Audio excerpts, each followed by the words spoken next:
बेटियों को माफ नहीं करना पड़ता, माफ बहू को करना पड़ता है। करके तो देखो ना यार, एक मेयार है बेटी के लिए। वो ब्याह के किसी जगह गई है, उसकी शिकायत आई है, तो हमारा जवाब ये है कि अभी बच्ची है, सीखते सीखते सीख जाएगी। ये जवाब बनाए बहू के लिए।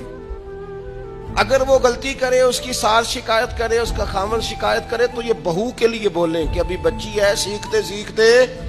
ये बहू के लिए बात करें कि बच्ची है, सीखते सीखते। बेटी गलती करे तो उसके वकील बन जाते हैं। सारी जिंदगी सास ससुर अपनी बेटी के वकील रहते हैं और अपनी बहू के जज बने रहते हैं।